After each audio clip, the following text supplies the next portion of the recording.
नमस्कार, आप देख रहे हैं साधना प्लस न्यूज। आप सभी का स्वागत है। खबर हिमाचल प्रदेश के हमारे इस बुलेटिन में आपके साथ मैं अंजलि। बुलेटिन की शुरुआत करेंगे, लेकिन इससे पहले नजर डालते हैं आज की सुर्खियों पर।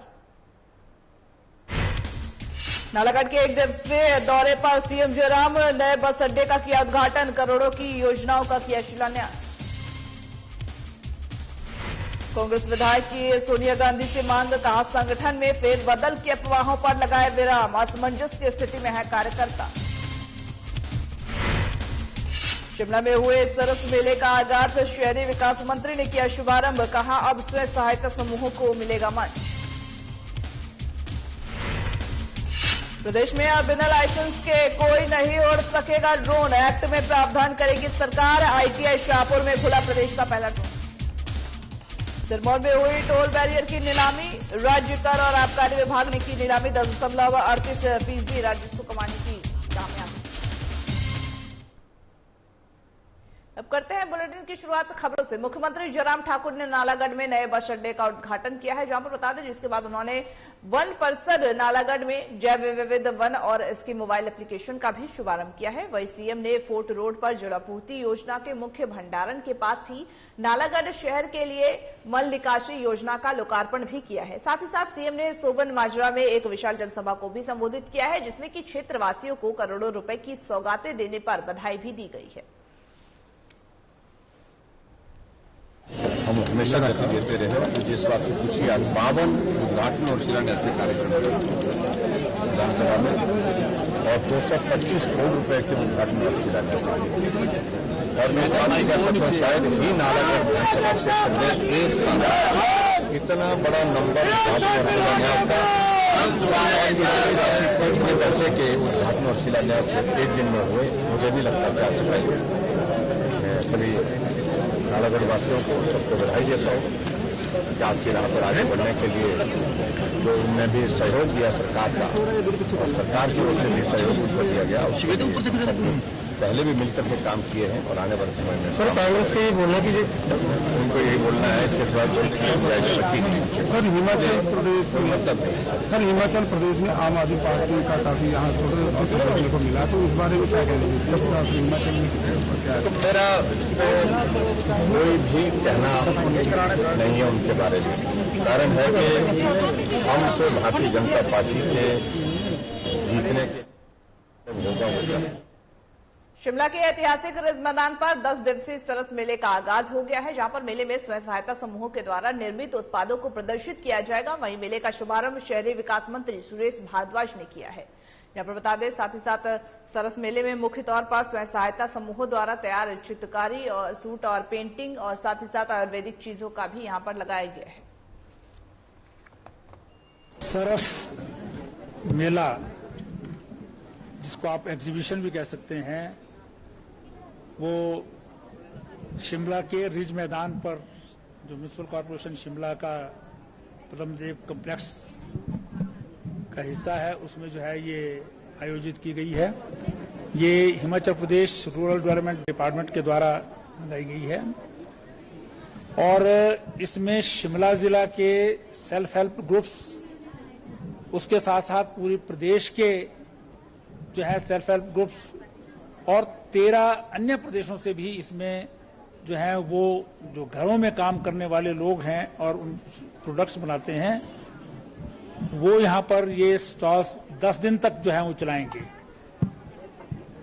मुख्य रूप से घरों में खास करके जो कृषि पर निर्भर जो है वो लोग हैं, बहुत सारा समय जो है वो उसमें कृषि का काम नहीं होता है, क्योंकि 2 फसल होगी या 3 फसल होगी या पहाड़ी एरिया में एक ही फसल होती है जमीन पर। समय घर में जो है वो किसान और उनके जो पत्नियां हैं उनके पास काफी रहता है। हिमाचल प्रदेश में अब बिना लाइसेंस के कोई ड्रोन नहीं उड़ सकेगा। बता दें कि इसको लेकर के सरकार जल्द ही एक्ट में प्रावधान करेगी। बताते चले कि शादी सहित अन्य समारोह में आजकल ड्रोन का इस्तेमाल व्यापक स्तर पर हो रहा है। वहीं तकनीकी शिक्षा और जनजातीय विकास मंत्री रामलाल मारकंडा ने कहा कि नगर विमानन के मंत्रालय की ओर से ड्रोन प्रशिक्षण करवाने वालों को प्रमाण पत्र दिए जाते हैं। हमने प्रयास किया है, जिसका एमओयू साइन हमने दस्तखत हो चुके हैं एमओयू, हमने पहला ITI शाहपुर को चुना है, वहां पर हमारा ड्रोन ट्रेनिंग शुरुआत हो चुका है। उसका जो है 1 हफ्ते का ट्रेनिंग है और डायरेक्टर जनरल सिविल एविएशन उनको लाइसेंस देगा। आज तक हिमाचल प्रदेश के बाहर आप देखते हैं हम कि बहुत से ड्रोन ऐसे उड़ाए जाते हैं जो लाइसेंस ही नहीं है। अब बहुत जल्दी जो है एक दोबारा एक्ट आने वाला है कि बिना लाइसेंस के कोई भी व्यक्ति जो है ड्रोन हिमाचल प्रदेश में उड़ा नहीं पाएगा। हम इसके साथ साथ शाहपुर के साथ साथ जो है बाकी ITS, polytechnic college, even private संस्था को भी हम जो है ये ड्रोन उड़ाने का उनको परमिशन देने वाले हैं, ताकि हमारे नौजवानों को जो है स्वरोजगार मिले। आज जो हिमाचल प्रदेश की जिस तरह से फॉरेस्ट विभाग में देखते हैं आगजनी होता है, फॉरेस्ट विभाग के लोग जाते हैं, घंटों हिसाब से लगाते जाने में, वो हमारे जो है ड्रोन की टेक्नोलॉजी की मदद से जो है बहुत कम समय में इसका समयबद्ध तरीके से वो काम हो सकता है। और आपको याद होगा टिड्डी दल जो हमारा अफगानिस्तान से आया था, गुजरात पहुंचा था, ड्रोन टेक्नोलॉजी के माध्यम से उनको हमने कंट्रोल कर पाए थे। दिल्ली में कांग्रेस की राष्ट्रीय अध्यक्ष सोनिया गांधी के साथ ही साथ बैठक के बाद कांग्रेस के राष्ट्रीय सचिव शिमला लौट गए हैं, जहां पर बता दें कि कांग्रेस के राष्ट्रीय सचिव और कसुम्पट्टी के विधायक अनिरुद्ध सिंह ने कांग्रेस आला कमान से संगठन में फेरबदल की अफवाहों पर विराम लगाने की बात कही है और आग्रह किया है। ये हमारी अध्यक्षा सोनिया गांधी जी ने हिमाचल से सभी वरिष्ठ जो है कांग्रेस जनों को बुलाया, कार्यकर्ताओं को, MLAs को बुलाया था। XMLAs भी उसमें मौजूद थे और पूर्व अध्यक्ष जो रहे हैं वो भी उसमें मौजूद थे और यही दिशा निर्देश दिए हैं कि मंथन करना चाहिए कांग्रेस पार्टी के ऊपर और इस एकजुटता से इकट्ठे होकर आने वाले चुनाव के जो इलेक्शन है, हमारे आने वाले चुनाव हैं विधानसभा के, उसको लेके हाईकमांड बड़ी गंभीर है और उन्होंने सख्त निर्देश दिए कि इकट्ठे होकर चुनाव लड़ा जाए और ताकि पार्टी को वापस सत्ता में लाया जाए और हम सरकार बना के एक संदेश जो है, जैसे 4 सीटें हम लोग जीते थे हिमाचल प्रदेश में, उससे एक माहौल बन गया था। वैसे ही जो है पूरे देश में माहौल जो है हिमाचल प्रदेश की सरकार कांग्रेस की जब आएगी तो वैसे ही माहौल बनेगा। यही दिशा निर्देश जो है उन्होंने सभी को दिए। देखिए जहां तक गुटबाजी है, गुटबाजी की बात करते हैं, देखिए गुटबाजी तब तक होती है या लॉबिंग तब तक होती है जब तक कोई पोस्ट जो है वो रहती है किसी, लेकिन जब चुनाव आते हैं तो लोग जो है इकट्ठे हो जाते हैं और पार्टी बनने के बाद सभी इकट्ठे होकर काम करते हैं। गुटबाजी के ऊपर हमने यही मैडम से रिक्वेस्ट करी है, क्योंकि आकलन लगाया जा रहा है कि प्रदेश अध्यक्ष बदला जा रहा है, करीबन 6-8 महीने हो गए हैं इस बात पेंडेंसी चलते हुए। तो हमने यही उनसे रिक्वेस्ट करी है कि अगर चेंज करना है तो समय पे चेंज किया जाए, नहीं करना है तो उस पर विराम लगाया जाए।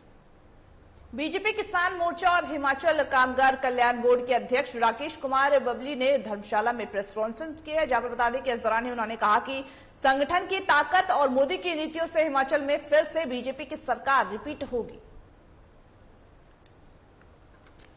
प्रदेश के अंदर भी जो मैंने कहा है कि योजनाओं की हमने संख्या को बढ़ाया, पहले 6 योजनाएं थी, अब 13 योजनाएं कर दी और इसमें जो सबसे बड़ा हमारा टारगेट था वो था कि मजदूरों के बच्चों की शिक्षा, विशेषकर उच्च शिक्षा, तो हमने PhD के लिए जो पहले 20,000 रुपया मिलता था उसको 1,20,000 रुपया कर दिया अब 1 साल का, और अगर बच्चा हॉस्टल में रहता तो उसको 20,000 और देंगे। तो इस तरह पहली क्लास से लेकर PhD तक जो शिक्षा के बजट में लगभग 3 गुना बढ़ोतरी की है ओवरऑल।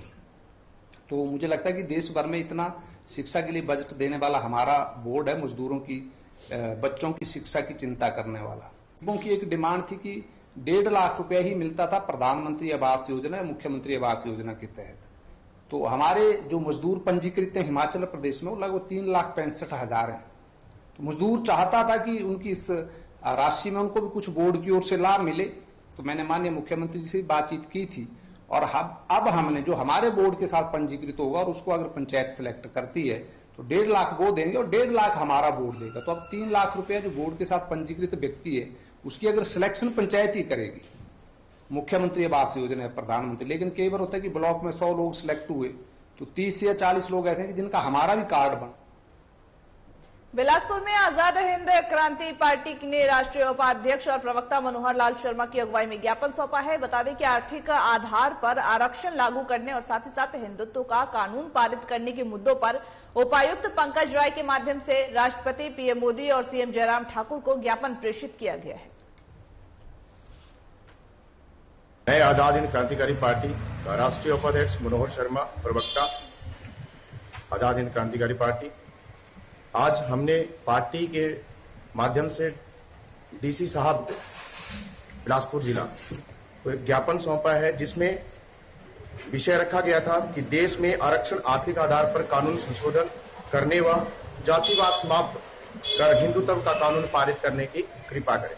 इसके लिए हमने ये ज्ञापन डीसी साहब के माध्यम से राष्ट्रपति महोदय और प्रधानमंत्री जी को व हिमाचल सरकार को भी ये जिला सिरमौर राज्य कर और आबकारी विभाग ने टोल बैरियर की नीलामी से 10.38% अधिक राजस्व कमाने में कामयाबी हासिल की है। दरअसल बता दें कि साल 2022 से 2023 के लिए टोल बैरियर की नीलामी प्रक्रिया उपायुक्त जिला सिरमौर आर.के. गौतम और कलेक्टर पी.सी. जनार्द की अध्यक्षता में संपन्न हुई थी। 4 टोल बैरियर थे, उनकी नीलामी की है और इस टोल बैरियर्स का जो रिजर्व प्राइस था वो 21 करोड़ 57 लाख के आसपास लगभग बना था और जिसमें आज जो ऑप्शन की गई उसमें 3 बैरियर हमारे से अलॉट हुए, काला, गोविंद घाट और बहरान। ये सारे जो 3 बैरियर हुए उसमें अलॉटेड वैल्यू जो हमारी है वो 21 करोड़ 34 लाख के आसपास है और जो रिजर्व प्राइस से जो है वो लगभग जो है वो 7 लाख के ऊपर है। और अगर हम पिछले साल के साथ कंपेयर करें तो पिछले साल 4 बैरियर्स का जो वैल्यू था वो था 19 करोड़ 33 लाख, उससे 10.38% जो अभी हमारे 3 बैरियर ऊपर गए हैं। और मीनस का जो बैरियर है वो अनअलॉटेड रहा, उसके लिए सिर्फ एक पार्टी आई थी तो उसमें जो वैल्यू रिजर्व प्राइस से काफ़ी नीचे बनी थी, इस करके उसको अलॉट नहीं हो सका। इसके लिए दोबारा से जो है वो इसमें बिड इन्वाइट की जाएगी as per the date fix by the government, उसके बाद इसको दोबारा नीलामी किया जाएगा। जिला विधिक सहायता प्राधिकरण सभी महिलाओं और उन लोगों को मुफ्त कानूनी सहायता प्रदान कर रहा है जो धनाभाव में कभी कभार न्याय प्राप्त करने के लिए वंचित रह जाते हैं। और ये बात जिला और सत्र न्यायाधीश देवेंद्र कुमार ने कही है। बताते चले कि वो कुल्लू कर्नल के दौरान ही ढालपुर मैदान में जिला विधिक सेवा प्राधिकरण की प्रदर्शनी का विधिवत शुभारंभ भी कर रहे थे।